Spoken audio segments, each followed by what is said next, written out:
আজকে আমাদের 31 দফার পেশের 1 বছর পরে সেই দিনটাকে স্মরণ করতে গিয়ে আমরা সবাই সমবেত হয়েছি এখানে। আপনারা যারা এই সমুদ্র সাঁতরে কষ্ট করে এই বৃষ্টির দিনে এখানে উপস্থিত হয়েছেন, অবশ্যই আপনাদেরকে আমাদেরকে অন্তত উজ্জীবিত করেছে। আমরা যারা এখানে বসেছি, আমি কিন্তু এখানে বসে দেখছিলাম ক্রমান্বয়ে যে চেয়ারগুলো একজন একটা একটা করে ভর্তি হচ্ছিল।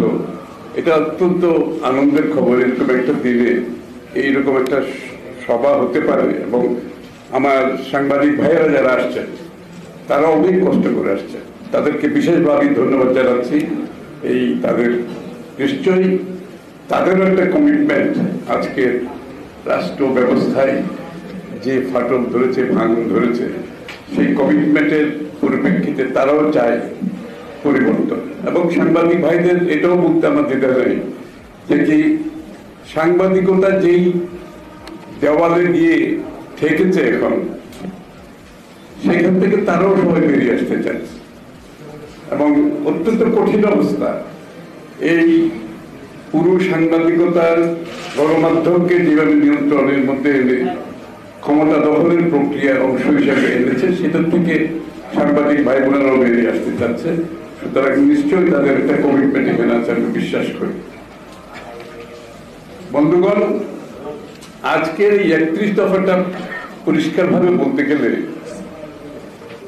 এটা হচ্ছে জনগণের, আমরা যে সবাই বক্তব্য রাখি যে বাংলাদেশের জনগণের মালিকানা ফিরিয়ে আনার কথা, অর্থাৎ মালিকানা তারা হারিয়ে ফেলেছে। এই মালিকানা কেউ হাইজ্যাক করেছে, এই মালিকানা কেউ কেড়ে নিয়েছে।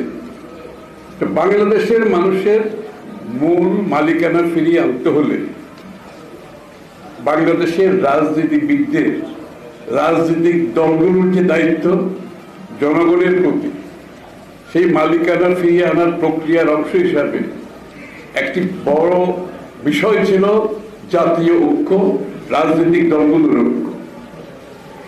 আরেকটা বিষয় ছিল ওই মালিকানা ফিরিয়ে দেওয়ার জন্য আমাদের কমিটমেন্টটা কি। আমরা যারা বলছি মালিকানা ফিরিয়ে দিতে হবে জনগণ, তাহলে আমাদের কমিটমেন্টটা কি? আমি তো বক্তৃতায় বললে হবে না বাংলাদেশের মালিকানা নিয়ে গেছে এখন ফিরিয়ে দিতে হবে। কিভাবে ফিরিয়ে দেব? ফিরিয়ে দেওয়ার তো একটা প্রক্রিয়া আছে, ফিরিয়ে দেওয়ার একটা পন্থা আছে, ফিরিয়ে দেওয়ার জন্য একটা কমিটমেন্ট আছে, ফিরিয়ে দেওয়ার জন্য একটা রাজনৈতিক বন্দোবস্তের ব্যাপার আছে এখানে। সুতরাং এই কথাগুলো আমাদের 31 দফায় আসছে, কিন্তু যে আমরা কিভাবে ফিরিয়ে দেবো মালিকানা।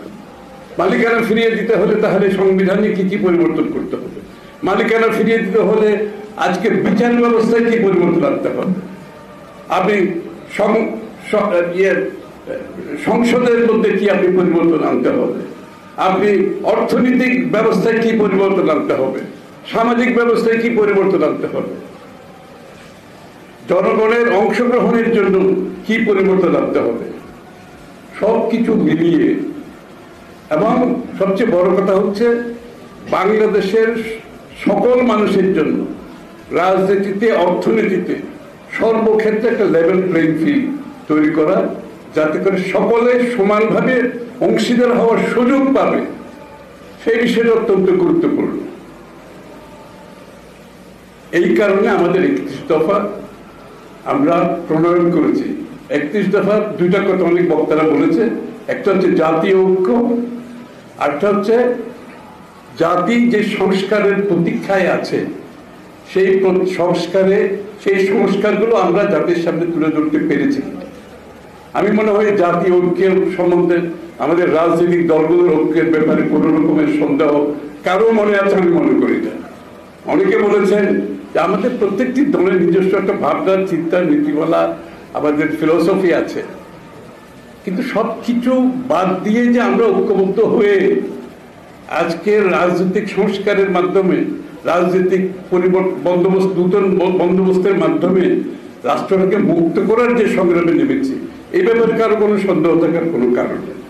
আমি জানি আমাদের মধ্যে অনেকে বিভিন্ন সময় বিভিন্ন বক্তব্য দেয় যেটা কনফিউশন সৃষ্টি করে। আমাদের একটু সংযত থাকতে হবে, আমাদের একটু সংযত থাকতে হবে। কারণ এই ঐক্য আবার চলে গেছে। আচ্ছা, এই ঐক্য কিন্তু খুব সহজে সৃষ্টি হয়নি। এই ঐক্যের পেছনে অনেক কাঠখড় পোড়ানো হয়েছে।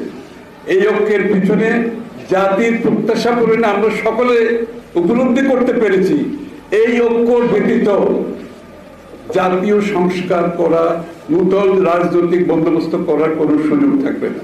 বিএনপি যদি আজকে একা এই 31 দফাটা দিত, সেটাতে অনেকের মনে অনেক সন্দেহ থাকে। তাহলে যারা আজকে লড়ছে এই সরকারের বিরুদ্ধে, এই ফ্যাসিস্টের সরকারটা আমি বলতে চাই না, একটা রেজিমের বিরুদ্ধে, কারণ নির্বাচিত নয় আমি, সুতরাং সরকার বলা যাবে না, এই রেজিমের বিরুদ্ধে যারা লড়ছে, সকলের মধ্যে যদি একটা ঐক্যমত, যদি রাজনৈতিক ঐক্যমত হয়ে থাকে, তাহলে সংস্কারে ঐক্যমত না হওয়ার কোনো সুযোগ নাই এখানে। কারণ এই পরিবর্তন বাংলাদেশের আগামী দিনের, it should B A change for better. আগের সেই পুরনো রাজনীতি, ধাঁচের রাজনীতি, রাষ্ট্র পরিচালনা আর চলতে পারে না বিধায় আমরা সকলে ঐক্যমতের পরিপ্রেক্ষিতে শুধু এই ফ্যাসিস্ট সরকারের পতনের আন্দোলনে নয়, আমরা জাতির এই সরকারকে বিদায় করে আগামী দিনে বাংলাদেশের মানুষের হৃদয়ে যে পরিবর্তনের যে প্রত্যাশা, সেই প্রত্যাশা তুলে ধরতে পেরেছি কিনা। আমি মনে করি 31 দফা বিশদভাবে সেই কাজটি করতে পেরেছে। তবে যেটা করতে পারি নাই, এটাও স্বীকার করতে হবে, 31 দফা বাংলাদেশের মানুষের হৃদয়কে আমরা টাচ করাতে পারি, বাংলাদেশের মানুষের কাছে নিয়ে যেতে পারি নাই। এটা অনেকে বলেছে। এত বড় একটা বিষয় যেখানে আমরা সকল রাজনৈতিক দল ঐক্যবদ্ধ হয়ে, একমত হয়ে আলোচনা, দীর্ঘ আলোচনা, তর্ক বিতর্ক সবকিছু বিবেচনায় নিয়ে কিন্তু এটা প্রস্তুত হয়েছে, করা হয়েছে। কিন্তু সেই জিনিসটা আমরা বাংলাদেশের মানুষের কাছে পৌঁছে দিতে পারি না। বাংলাদেশের মানুষের অনেকের চিন্তা, এরকম একটা ফ্যাসিস্ট সরকারকে বিদায় করে এরপরে যে তাদের যে প্রত্যাশা পূরণ হবে, এটা তো অনেকটা আমাদেরকে ওই একটা গ্যারান্টির মতো দিতে হবে। একটা নিশ্চিতভাবে মানুষ এটা বুঝতে হবে যে কি এই ফ্যাসিস্ট সরকার চলে যাওয়ার পরে আমাদের জীবনে পরিবর্তন আসবে। বাংলাদেশের মানুষ মুক্তিযুদ্ধের চেতনায়, মুক্তিযুদ্ধের যে ভাবনায় যে বিষয়গুলো ছিল সেগুলো তারা ফিরে পাবে। বাংলাদেশের মানুষ তার সাংবিধানিক, রাজনীতিক, গণতান্ত্রিক, আমি তার সাথে যোগ করছি অর্থনৈতিক অধিকার ফিরে পাবে। তার সেই নিশ্চয়তা সে চাইবে। এই 31 দফার মধ্যে সেটা দেওয়া হয়েছে এবং কিভাবে আমরা এটা বাস্তবায়ন করব সেটাও কিন্তু ইঙ্গিত আছে। এখন খানে আপনি দফা দিলে তো হবে না, আপনি এটা যে বাস্তবায়ন করবেন সেটার বিশ্বাসযোগ্যতা আনতে হবে, সেটা আমাদের সকলের মিলে সেটা কাজটা করতে হবে এবং এটা বাস্তবায়ন যে করবেন সেটারও বিশ্বাসযোগ্যতা আনতে হবে। আমার মনে হয় সেই ইঙ্গিত দেওয়া হচ্ছে।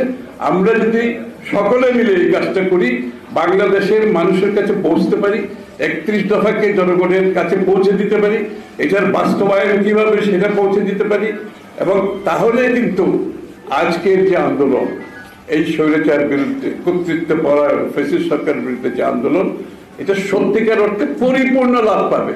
কারণ আন্দোলনে কাউকে সরিয়ে দেওয়ার পরে বাংলাদেশের মানুষের জীবনের, জনগণের যে প্রত্যাশা, সেটা যদি পূর্ণভাবে জনগণ অনুধাবন না করেন, আন্দোলন পরিপূর্ণতা লাভ করবে না।